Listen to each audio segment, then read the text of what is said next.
Hi, welcome to the first video of AI Made Simple. അപ്പോൾ ഈ സീരീസിലൂടെ നമ്മൾ discuss ചെയ്യുന്നത് what is A I, how it works and most importantly A I use ചെയ്ത് എങ്ങനെ നിങ്ങളുടെ daily life better ആക്കാം. അപ്പോൾ എ ഐ എന്ന് ഞാൻ പറഞ്ഞപ്പോൾ തന്നെ chat G P T, Gemini, Claude പോലത്തെ 100 ടൂൾസ് നിങ്ങളുടെ മനസ്സിൽ വന്നിട്ടുണ്ടാവും. പക്ഷേങ്കിൽ വാട്ട് ഈസ് എ ഐ, എങ്ങനെയാണ് എ ഐ വർക്ക് ചെയ്യുന്നത്, എങ്ങനെയാണ് എ ഐ നമുക്കിപ്പോൾ അറിയാവുന്ന ഈ മോഡൽസിലേക്ക് എത്തി നിൽക്കുന്നതിലെ കാര്യങ്ങൾ നമ്മൾ ഡിസ്കസ് ചെയ്യാം. ലൈക്ക് ഞാനും നിങ്ങളൊക്കെ എ എന്ന് കേട്ടിട്ട് ഒരു 3 ഇയർ 4 ഇയർ 5 ഇയർ മാക്സിമം അറിയായിട്ടുണ്ടാവും. ചാറ്റ് ജി പി ടി വരുന്നു, അതിന്റെ റെവല്യൂഷൻ എക്സെട്ര. പക്ഷേ A I's been around with us for like 70 year. അതായത് ഒരു 1950s അലൻ ട്യൂറിംഗ് എന്ന് പറഞ്ഞ മനുഷ്യൻ like can machine think like human എന്നൊരു കൺസെപ്റ്റ് മുന്നോട്ട് വെക്കുന്നത്. അതായത് ഇന്റർനെറ്റോ ലാപ്ടോപ്പോ ഒന്നും ഇല്ലാത്തൊരു കാലത്ത് like this hard box, this machines can machines think like a human എന്നൊരു കൺസെപ്റ്റുമായിട്ട് അയാൾ വന്നു. ആ ഒരു കൺസെപ്റ്റിൽ നിന്നാണ് നമ്മൾ ഇപ്പൊ കാണുന്ന മോഡൽസും ഇപ്പൊ കാണുന്ന അഡ്വാൻസ്മെന്റ്സും എല്ലാം ഉണ്ടായിട്ടുള്ളത്. ഐ തിങ്ക് 1956 ഡാർട്ട്മൗത്ത് കോൺഫറൻസ് പറഞ്ഞ കോൺഫറൻസ് ഉണ്ടായി. ഈ കോൺഫറൻസിലാണ് എ ഐ ഒഫീഷ്യലി ഒരു ഫീൽഡ് ആവുന്നത്. ലൈക്ക് ആർട്ടിഫിഷ്യൽ ഇന്റലിജൻസ് പറഞ്ഞൊരു ഫീൽഡ് വരുന്നതും എ ഐ എന്ന് പറഞ്ഞൊരു ടേം വരുന്നതും ഒക്കെ ഈ 1956 കോൺഫറൻസിലാണ്. അവിടുന്ന് അങ്ങോട്ട് A I has seen an exponential growth for like around 10 to 20 years. പക്ഷെ അതിന്റെ പ്രശ്നം എന്താ പറഞ്ഞാൽ അതൊരു റൂൾ ബേസ്ഡ് എ ഐ ആയിരുന്നു. Like there are multiple types of A I. നമുക്ക് അതിനെ കുറിച്ച് ഡീറ്റെയിൽ ആയിട്ട് പറയാം. റൂൾ ബേസ്ഡ് എ ഐ എന്ന് പറഞ്ഞാൽ ലൈക്ക് നമ്മളിപ്പോ ഡിഫൈൻ ചെയ്യാം what is the rules that you should follow. ഇന്ന കാര്യങ്ങൾ സംഭവിച്ചാൽ ഇന്ന കാര്യങ്ങൾ ചെയ്യുക. ലൈക്ക് ഒരു ഇഫ് എൽസ് കണ്ടീഷൻ പോലെ ഒരു ബേസിക് പ്രോഗ്രാമിംഗ് ലാംഗ്വേജിലെ. അപ്പോ അതിന്റെ ഒരു പ്രശ്നം എന്ന് പറഞ്ഞാൽ റീസണിങ്ങും അനലൈസിങ്ങും ഒക്കെ കുറവാണ്. അപ്പൊ അങ്ങനെ ഒരു 10-20 വർഷം പോയി. ഒരു പ്രിമിറ്റീവ് മോഡലിൽ തന്നെ ഒരു 10-20 വർഷത്തോളം എ ഐ മുന്നോട്ട് പോയി. അൺടിൽ ഒരു 1995 ആവുമ്പോൾ കുറച്ചുകൂടി അനലിറ്റിക്കൽ സ്കിൽസും റീസണിങ് സ്കിൽസും മോഡൽസ് വന്നു തുടങ്ങി.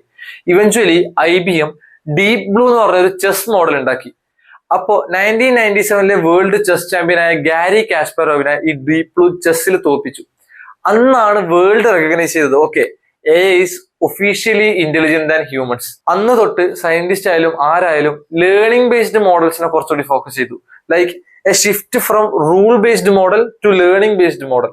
ഞാനിപ്പോ ഒരു 1000 റൂൾ എഴുതിയ ഒരു മോഡലിനെ കാട്ടും 1,00,000 ഡാറ്റയിൽ പഠിപ്പിച്ച ഒരു മോഡലാണ് കുറച്ചുകൂടി ബെറ്റർ എന്ന് ആൾക്കാർക്ക് മനസ്സിലായി തുടങ്ങി.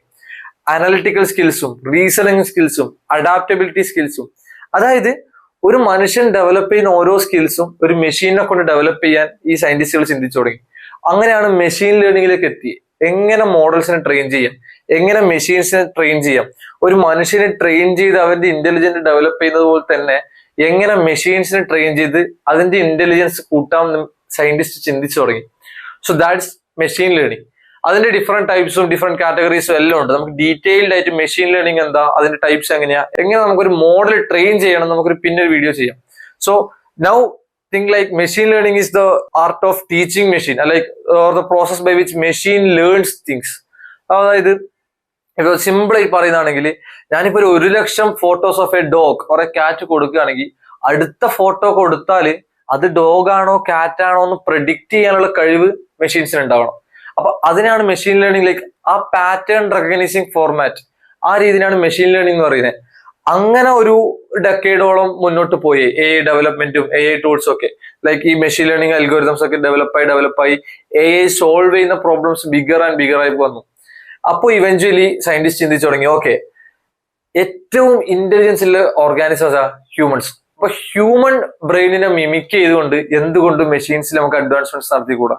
അങ്ങനെയാണ് ഡീപ് ലേണിംഗ് എന്നുള്ള വേർഡ് വരുന്നത്. Essentially deep learning is mimicking human brain. അതായത് നമ്മുടെ nervous system, human nervous system പോലെ ഒരു അഡ്വാൻസ്ഡ് കോൺസെപ്റ്റ് എന്തുകൊണ്ട് മെഷീൻ ലേണിംഗിന് വേണ്ടി ഉപയോഗിച്ചുകൂടാന്ന് ആൾക്കാർ ചിന്തിച്ചു തുടങ്ങി.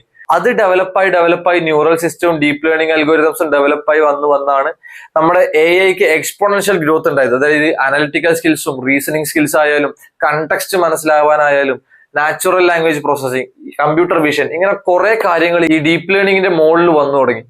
സോ ആ ഒരു ഈ period of age like 2010 to 2020 deep learning കാരണം എ ഐക്ക് ഒരു എക്സ്പോണൻഷ്യൽ ഗ്രോത്ത് ഉണ്ടായി. സോ അതിന്റെ ബേസിസിലാണ് ലൈക്ക് കൺവല്യൂഷൻ ന്യൂറൽ നെറ്റ്വർക്കും റീകറന്റ് ന്യൂറൽ നെറ്റ്വർക്കും എല്ലാം ഉള്ളത്. സോ അതിനെക്കുറിച്ചെല്ലാം നമുക്ക് ഡീറ്റെയിൽഡ് ആയിട്ട് ഒരു വീഡിയോ വേറെ ചെയ്യാം. അത് ഇവഞ്ച്വലി വന്നെത്തിയത് 2020-2022 കാലഘട്ടത്തിൽ chat G P T, Gemini പോലത്തെ ജനറേറ്റീവ് എ ഐ എന്നുള്ളൊരു കൺസെപ്റ്റിലേക്കാണ്. സോ നമ്മൾ ഇന്ന് അറിയുന്ന എല്ലാ ടൂൾസും ജനറേറ്റീവ് എ ഐ ടൂൾസാണ്. അതായത് ഒരു എ ഐ ടൂളിന് കണ്ടന്റ് ഫ്രം സ്ക്രാച്ച് ഉണ്ടാക്കാൻ പറ്റുമെങ്കിൽ അതിനെയാണ് ജനറേറ്റീവ് എ എന്ന് പറയുന്നത്. From scratch as in the sense it's generating content. അപ്പൊ ഇത്രയും നേരം നമ്മൾ പറഞ്ഞ എ ഐ സ്കിൽസും എ ഐ ടൂൾസും like it's selection or like analysis. അതായത് നമ്മളിപ്പോ ഒരു ചെസ് എന്ന് പറഞ്ഞാൽ മനുഷ്യൻ ഉണ്ടാക്കിയ ഒരു കളി, അതിൽ ഏറ്റവും ബെസ്റ്റ് കോമ്പിനേഷൻ ഒരു മോഡൽ കണ്ടുപിടിക്കുന്നു. ഇമേജ് പ്രോസസിംഗ് എന്ന് പറഞ്ഞാൽ മനുഷ്യൻ ഉണ്ടാക്കിയ കുറെ സാധനങ്ങളെ ബേസ് ചെയ്ത് ഈ ലൈക്ക് നമ്മൾ സെലക്ട് ചെയ്യുന്നു, ഓക്കെ ദിസ് ഈസ് ഡോഗ് അല്ലെങ്കിൽ ദിസ് ഈസ് കാറ്റ് എന്ന് ഇതിന് പറയാൻ പറ്റുന്നു. അതേപോലെ കുറെ കാര്യങ്ങളാണ് അത്രയും നാള് എ ഐ ടൂൾസ് ചെയ്തുകൊണ്ടിരുന്നത്. അവിടുന്ന് നമ്മുടെ രീതിയിൽ നമുക്ക് വേണ്ട കണ്ടന്റ് ജനറേറ്റ് ചെയ്ത് തുടങ്ങുന്ന പരിപാടിയാണ് ജനറേറ്റീവ് എ എന്ന് പറയുന്നത്. നമുക്ക് വേണ്ട ഇമേജ് ജനറേറ്റ് ചെയ്യുന്ന ടൂൾ, നമുക്ക് വേണ്ട ടെക്സ്റ്റ് ജനറേറ്റ് ചെയ്യുന്ന ടൂൾ, അങ്ങനെ മൾട്ടിപ്പിൾ സോഴ്സ് ഓഫ് ജനറേഷൻ വന്നു തുടങ്ങി. അതിപ്പോഴും വന്നുകൊണ്ടിരിക്കുക. വീഡിയോ ജനറേഷൻ ആയാലും ഇമേജ് ജനറേഷൻ ആയാലും അതിന്റെ ക്വാളിറ്റി കൂട്ടാനായാലും അതിന്റെ ലൈക്ക് റിയലിസം കൂട്ടാനായാലും ഓരോ ടൂൾസ് വന്നുകൊണ്ടിരിക്കുക. സോ ഈ ഒരു നമ്മൾ ഇപ്പൊ കണ്ടുകൊണ്ടിരിക്കുന്ന ഒരു മോഡൽസ് എന്ന് പറഞ്ഞാൽ, ഇപ്പൊ കണ്ടുകൊണ്ടിരിക്കുന്ന ഒരു എ ഐ എന്ന് പറഞ്ഞാൽ പാസ്റ്റ് ഒരു 70 yearsന്റെ എവല്യൂഷൻ കഴിഞ്ഞ് വന്നു നിൽക്കുന്ന ഒരു എ ഏജ് വേണം പറയാം. So I think it's the best time to start learning about A I. അപ്പൊ ഇതുപോലെ എ ഐ എന്താ, എ ഐ മെഷീൻ ലേണിംഗ് എന്താ, ന്യൂറൽ നെറ്റ്വർക്ക് എന്താ, ഡീപ് ലേണിംഗ് എന്താ എന്നൊക്കെ നമ്മൾ ഡീറ്റെയിൽ ആയിട്ട് വരും വീഡിയോസ് പറയുന്നതായിരിക്കും. So join us for more videos about AI before it's too late.